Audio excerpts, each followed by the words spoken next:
Olá, boa noite. Você fica agora com as notícias que são destaque em Minas nesta terça-feira.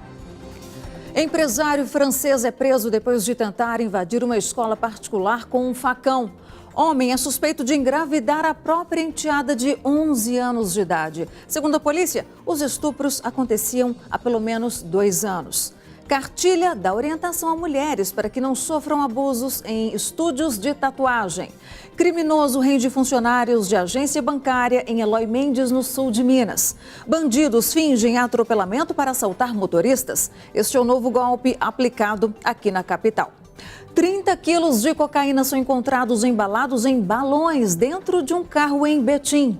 O Hemominas enfrenta queda nos estoques de sangue e convoca doadores em todo o estado. E as exportações de café alcançam o melhor resultado em quase 3 décadas no país. E não se esqueça que estamos transmitindo nosso jornal também ao vivo pelo Facebook na página da TV Band Minas.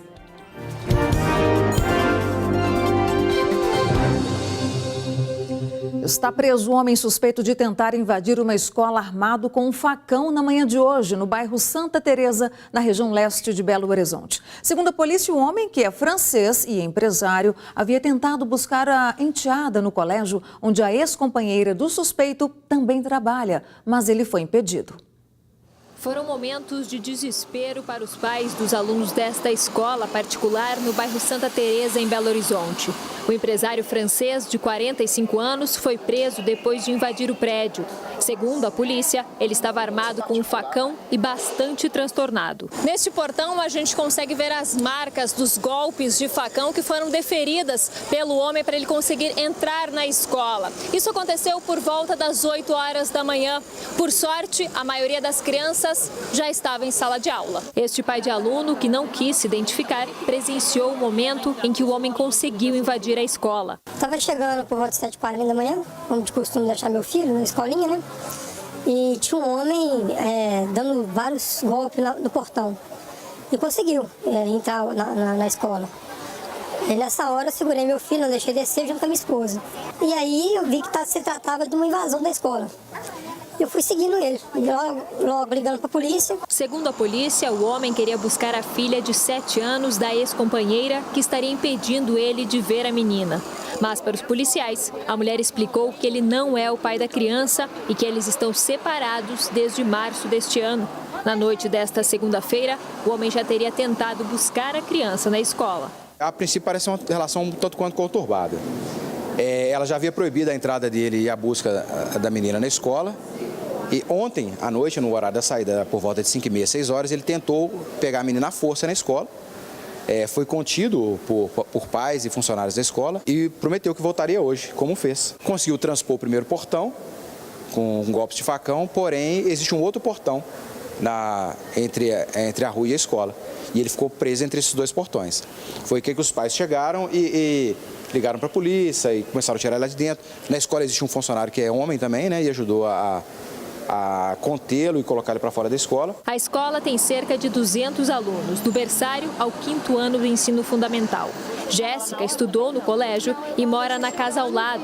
Ela também presenciou o acontecido. Uma escola super tranquila, lá as professoras tratam a gente como filho mesmo. Eu cheguei a ver, né, o rapaz dentro da viatura, bem agressivo, fazendo ameaças, xingando, danificando a viatura. E, assim, foi uma cena muito ruim. Além do arrombamento do portão da escola, o homem danificou a viatura da Polícia Militar. Ele cometeu vários crimes, né? A invasão do local de trabalho, invasão do domicílio, agressão, ameaça, resistência. Ele tentou agredir um dos pais logo depois que estava algemado. Desacata a guarnição, ele desacatou a gente também. Por meio de nota, o Colégio Santa Teresa manifestou indignação com o fato e disse que a própria segurança da instituição evitou problemas maiores. Foi preso preventivamente na madrugada de hoje um homem de 26 anos acusado de engravidar a própria enteada de 11 anos de idade. Segundo a polícia, os abusos aconteciam desde que a menina tinha 9 anos. E a mãe dela também pode responder pelo crime, pois há indícios de que ela sabia da situação. A denúncia que chegou para a Polícia Civil era de que um professor estaria abusando de uma menina de 11 anos de idade, mas a história não era bem assim. Essa foi a notícia que a polícia teve inicialmente. mas durante as investigações nós conseguimos chegar no autor, que seria o padrasto da vítima. Na própria delegacia mesmo, nós tomamos conhecimento que o padrasto, quando descobriu que a vítima estaria grávida, ele teria tentado um suicídio. Depois, em conversa com ela, nós descobrimos na delegacia mesmo que ela teria relatado para a madrinha dela que ela teria sido abusada sexualmente pelo próprio padrasto. A acusação do professor teria sido criada pela família para proteger o padrasto. Por pouco, uma pessoa inocente poderia ter sido presa. O que mais causou espanto foi que a mãe da vítima, quando chegou na delegacia, tinha conhecimento que aquela criança ia mentir sobre os fatos e não fez nada. A menina, que estava em um abrigo, precisou ser liberada do local, já que passaria por um aborto. Depois da cirurgia de retirada do feto, a mãe levou a menina para morar em Araguari, já que ela teria assinado um termo se comprometendo a não permitir uma nova aproximação do padrasto com a criança.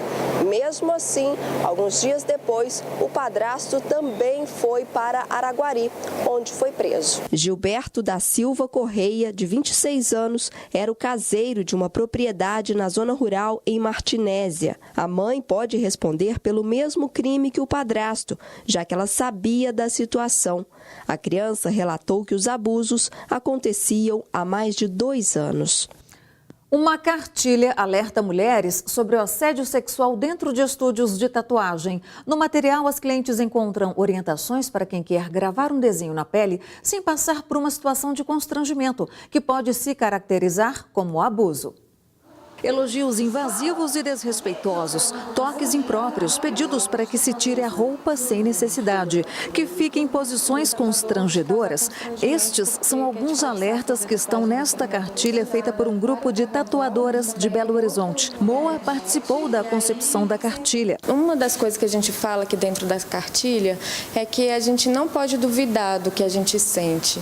E qualquer desconforto é para a gente sair do estúdio, não se preocupar se a tatuagem não foi terminada, porque outras pessoas vão poder ajudar com isso, sabe? A cartilha chamada Minha Tatu, Minhas Regras surge depois que um tatuador que trabalhava em um estúdio na Savassi, região centro-sul de Belo Horizonte, foi indiciado por violação sexual mediante fraude contra pelo menos 19 mulheres.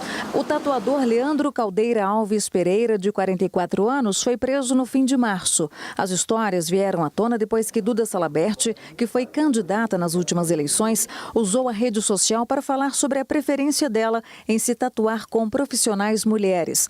Depois da publicação, recebeu diversas mensagens de mulheres relatando casos de abusos, entre eles os praticados na empresa da capital mineira. O tatuador segue preso. Outro tatuador também está na mira da Polícia Civil, mas o caso segue em sigilo. A cartilha, segundo a tatuadora, traz orientações sobre os limites entre o que é uma conduta adequada de um profissional de tatuagem e o que pode ser considerado assédio ou algo mais grave. Como é um profissional que tinha um respaldo da profissão, essas pessoas ficaram confusas e foram levadas a uma situação de desconforto e de violência. A intenção é de que o manual seja distribuído em estúdios, em eventos, além de estar disponível online. Tereza também é tatuadora e avalia que a cartilha vai ajudar a profissionalizar os ambientes de tatuagem. Acho que a gente está vivendo um momento muito importante. A cartilha chega para ajudar a profissionalizar os ambientes de tatuagem, enfim, porque um bom profissional vai ter uma boa conduta em relação aos procedimentos corretos. Lívia veio a este estúdio para uma nova tatuagem e aprovou a iniciativa da cartilha. Muitas pessoas não sabem o que é realmente um assédio, não só no ambiente da tatuagem, mas no dia a dia mesmo, né? Então, a partir do momento que você sabe, que você tem essa informação, você pode reagir a isso.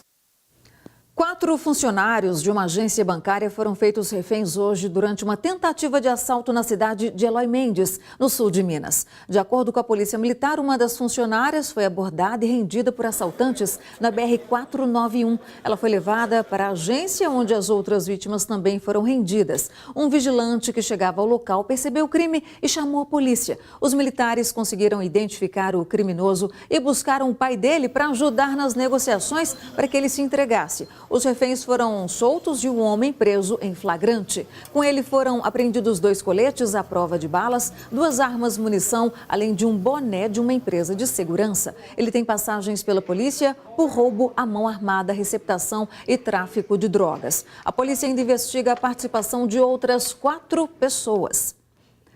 Um homem foi preso na manhã de hoje com 30 quilos de cocaína embaladas em balões na BR-262 em Betim, região metropolitana de Belo Horizonte. Segundo a Polícia Rodoviária Federal, o motorista demonstrou nervosismo ao ser abordado, o que fez com que os militares desconfiassem. Durante a revista, os agentes encontraram no painel do veículo 27 balões com pasta base de cocaína embalada. Apenas 1,5% da população brasileira doa sangue. A ação pode salvar vidas e os bancos de sangue espalhados pelo país ajudam pacientes internados em hospitais a sobreviver. Mas com baixo índice de voluntários, os bancos de sangue do Hemominas estão novamente em baixa. A instituição registrou queda de 30% no número de doações e os estoques do tipo sanguíneo O negativo e positivo estão críticos. Esta é a segunda vez que Cecília vem doar. O tipo sanguíneo dela é O negativo, justamente o mais raro no banco de sangue. Eu acho que todo sangue é importante, todo mundo deveria doar o sangue, porque é muito rápido, muito tranquilo. A baixa nos grupos negativos reflete a composição da população brasileira, onde os grupos com este RH são em menor número que os positivos. Mas, segundo a Fundação Hemominas, o estoque dos tipos sanguíneos negativos apresentou uma queda de cerca de 35%. O banco de sangue precisa principalmente dos negativos, qualquer grupo sanguíneo negativo, mas principalmente o O negativo. Mas atualmente, por causa da epidemia de dengue, é muito importante um comparecimento também dos O positivos, A positivos, porque são os grupos sanguíneos mais prevalentes na população. Nos meses de abril e maio, normalmente já há uma queda no número de doadores. Isso devido à baixa das temperaturas, campanhas de vacinação e também devido aos feriados prolongados. Mas este ano, um dos motivos na baixa dos estoques pode ser também o surto de dengue na capital. Para fazer a triagem para doar sangue, a pessoa precisa estar em boas condições de saúde, ter entre 16 e 69 anos, pesar no mínimo 50 quilos, estar bem descansado e alimentado e apresentar um documento com foto. O importante é que aquelas pessoas, que estão bem de saúde, que não apresentaram dengue recentemente, compareçam aos bancos de sangue para a gente manter um estoque adequado e poder atender todas as demandas de solicitações de sangue, de concentrado de plaquetas nesse período. Pode vir, é super tranquilo, doação não dói nada. Segundo a Secretaria Estadual de Saúde, Minas Gerais registrou até o momento quase 250 mil casos prováveis de dengue. Já foram confirmadas 38 mortes em função da doença. Outros 92 óbitos estão em investigação. Se você quiser ajudar e se tornar um doador de sangue, basta ligar para o Hemominas no telefone 155. Começou hoje o 36º Congresso Mineiro de Municípios. O evento reúne os prefeitos do estado para discutirem a gestão das cidades, os desafios e as políticas públicas. Neste ano, com o tema Novos Governos, Perspectivas, Desafios e Compromissos com os Municípios, o Congresso promove salas técnicas, debates, fóruns, seminários, encontros e a grande feira para o desenvolvimento. Durante o evento, o presidente da MM, Gilvan Lacerda, falou sobre os desafios das cidades mineiras e como elas devem se reestruturar, a partir de agora. Uma das grandes preocupações é em relação à dívida do Estado com as prefeituras. Parte dessa dívida começa a ser paga em janeiro e será dividida em 33 parcelas. A dívida é de 13 bilhões, nós negociamos 7, que esse 7 é dinheiro que pertence ao município na origem, que quando o Estado foi lá e confiscou ele pegou um dinheiro que pertence ao município e desviou para o caixa dele. Esse nós negociamos, que é o repasse constitucional. Agora nós temos esse desafio de negociar os outros 6 bilhões ainda, que é um dinheiro que é do Estado, mas que ele faz por termos de convênio, parceria, contratos com os municípios, ele repassa esse dinheiro para o município executar um serviço que é dele. Por exemplo, transporte escolar, serviço de atenção na saúde básica, e que ele não está repassando. Esse é mais um desafio que nós temos. A questão dos municípios vai demorar para resolver, porque o parcelamento vai ser pago a partir de janeiro em 33 parcelas e o impacto financeiro nas contas dos municípios foi muito forte. Então isso vai levar um tempo para poder se reestruturar. Depois do intervalo, você vai ver um novo golpe que está sendo aplicado aqui em Belo Horizonte. O bandido finge um atropelamento para assaltar motorista.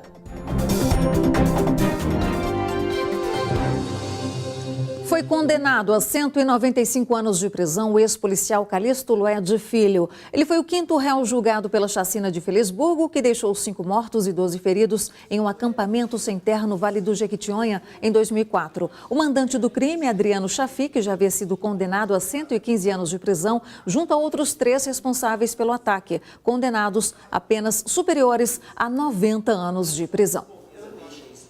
E agora atenção para um golpe novo que está sendo aplicado aqui em Belo Horizonte, que já vem sendo investigado pela Polícia Civil. Você está dentro do seu carro fazendo uma manobra para estacionar ou sair de uma vaga e de repente ouve um barulhão e um pedido de socorro e logo pensa que atropelou alguém. Nossa repórter Daniela Malman e o cinegrafista Adeilton Alves conversam com uma das vítimas e trazem os detalhes. Neste vídeo, registrado pelas câmeras de segurança, podemos ver um homem mancando e entrando em um carro. Mas a cena não é o que parece. Esse homem, na verdade, é um criminoso que está aplicando um golpe. No estacionamento, que é público, que é na rua, ao dar ré no veículo, eu ouço um impacto muito forte no veículo. Quando eu paro o veículo, pelo impacto, pelo barulho, sai essa pessoa de trás do carro, esse indivíduo, clamando dor, falando que eu atropelei, que ele tem platina no joelho, que ele precisava ser socorrido. Então, ele pegou o meu lado de dor humano. Eu machuquei alguém, eu tô com culpa naquele momento.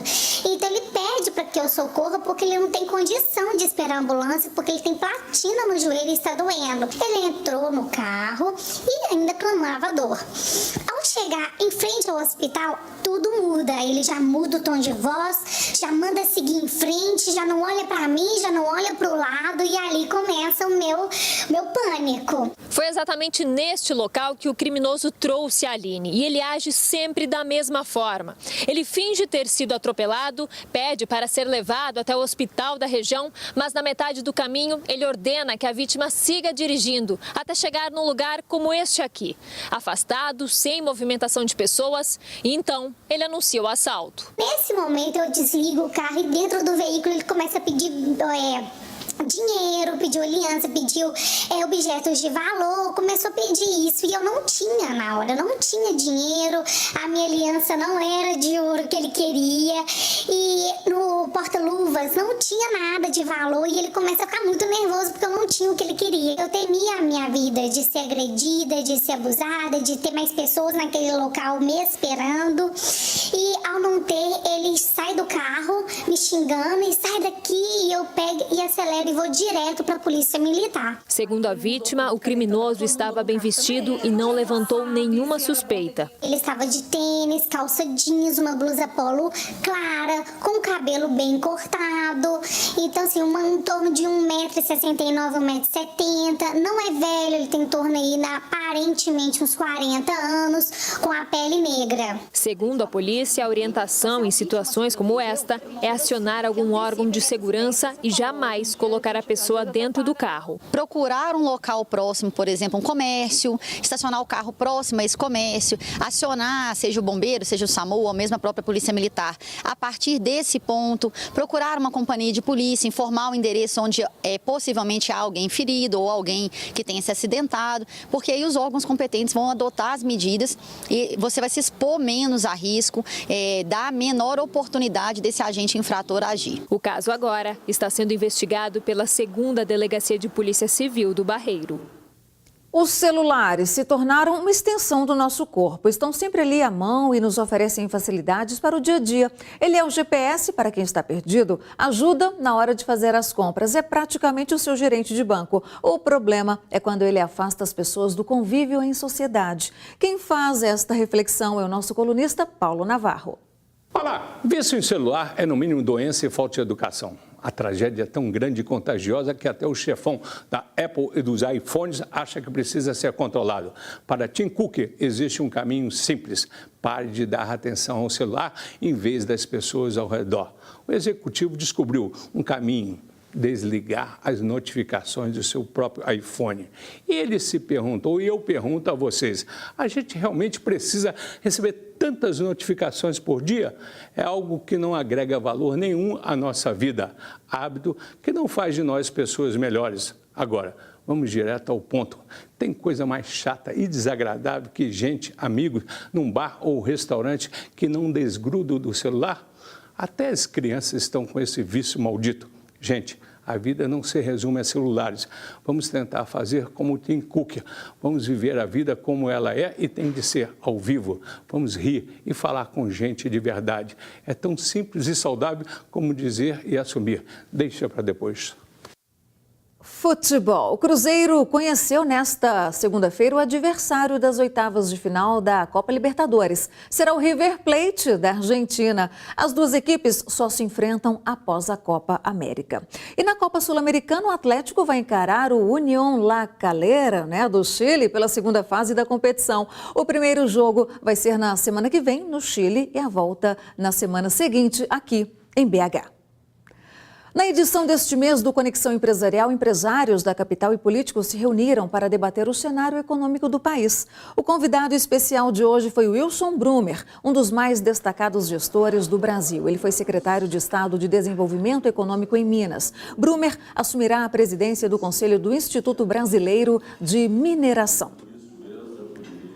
E veja a seguir, exportação de café brasileiro cresce e bate recorde, puxado pela produção de Minas Gerais.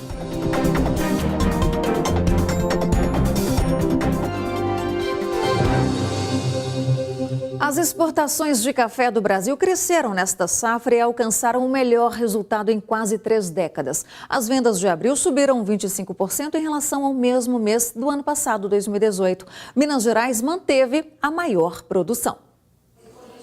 Sentir o aroma e depois apreciar o sabor. O Ivan faz testes para avaliar o café de produtores que querem melhorar a qualidade do grão e abrir novos mercados no exterior. A colheita dos frutos maduros e o jeito com que esse café vai ser secado depois de colhido vai interferir bastante na qualidade final que a gente vai ter na xícara. Melhora muito, o preço do café e as condições com que ele vai ser negociado. O cuidado com a qualidade se reflete nas vendas. A procura pelo café brasileiro não para de crescer no mercado internacional. Somente em abril foram quase 3 milhões de sacas exportadas, alta de 25% em relação ao mesmo período do ano passado. As exportações chegaram a 34 milhões de sacas entre julho de 2018 e abril deste ano. O melhor resultado em quase 3 décadas, segundo o Conselho dos Exportadores de Café. Minas Gerais é o maior produtor do grão no Brasil. Ele é cultivado em 80% do estado. Os números são resultado de muito investimento. Todo o trabalho que o sistema vem desenvolvendo junto aos produtores e todo o trabalho que ele desenvolve nas suas propriedades. Seja a gestão, seja as boas práticas de produção no pós-colheita e no desenvolvimento de ações também para melhorar a sua capacidade de identificar esses cafés especiais lá na propriedade. Nos 4 primeiros meses deste ano, 111 países fecharam negócio com produtores e cooperativas. Os principais compradores são Estados Unidos, Alemanha, Itália e Japão. Além do preço, o café brasileiro tem outros atrativos. Nós temos aqui no Brasil cafés com diversas características, mais frutados, mais cítricos, mais ácidos, com características de chocolate. E isso chama a atenção dos países importadores e daqueles mercados em que tem maior demanda por cafés gourmets, por cafés diferenciados. Hotéis e pousadas em Brumadinho contabilizam uma queda de 50% nas reservas. Para tentar reverter a situação causada pelo rompimento da barragem da Vale, foi lançada hoje a campanha Abrace Brumadinho. Na região desde o ano 2000, Andréia foi acompanhando o crescimento do turismo em Brumadinho. Ela tem um restaurante, uma área verde para a prática de arvorismo e hospedagem. A empresária, que aos fins de semana via a taxa de ocupação alcançar os 100%, chegou a não receber turistas por um bom tempo, depois do rompimento da barragem. Tem sido noticiado normalmente que não teve nada, que Brumadinho continua com a sua natureza, né, com o recurso hídrico maravilhoso que tem, esperando essa turma chegar. Os turistas que sempre movimentaram a região, principalmente em busca de arte e de descanso, se afastaram depois que a barragem da mina Córrego do Feijão se rompeu no final de janeiro. A economia da cidade despencou e os mais de 2.100 trabalhadores que vivem do turismo se viram desesperados. O movimento de pousadas, hotéis e restaurantes aqui da região chegou a cair até 50% desde janeiro deste ano. Nos últimos dias, os visitantes até têm aparecido, trazendo de volta a esperança de que as coisas vão voltar a ser como eram antes. Mas o turismo por aqui ainda precisa de um empurrãozinho.